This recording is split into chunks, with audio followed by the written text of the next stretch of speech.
SRBH on the beat.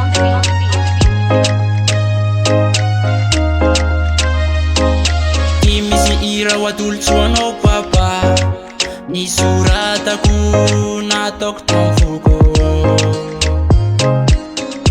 amin'ny fomba tio feno fitiavana no anolorako ity lay souvenira. Nakade teo fizaranareo sy mama, tsy niambaamba anao nanefa dide tianao fona zay zanakanao papa. Anao tsy navita nanarane pantiavinao zahay papako, anao unjeka aza manafa hoavitsy hoe lavalibabiana papa. Hoanao papa o ty misy raha atolotranaho, atao souvenira fa ny soratako nataoko tamfoko.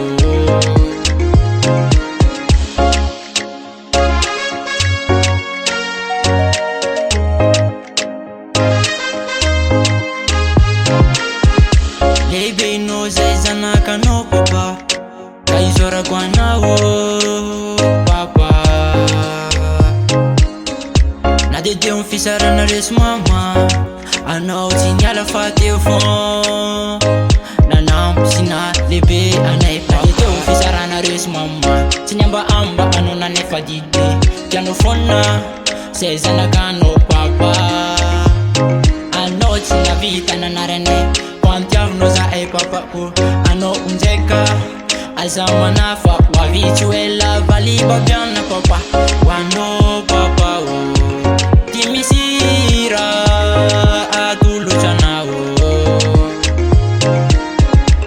atao souvenira fa ny soratako nataoko tamfoko.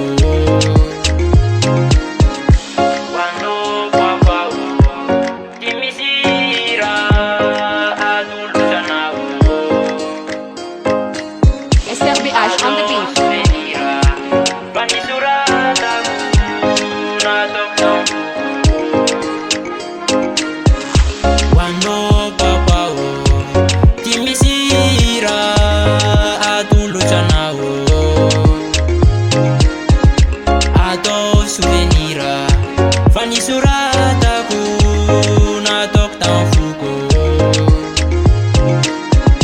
Hoanao papa o ty misy raha atolotranaho, atao souvenira fa ny soratako nataoko tamfoko. SRBH on the beat.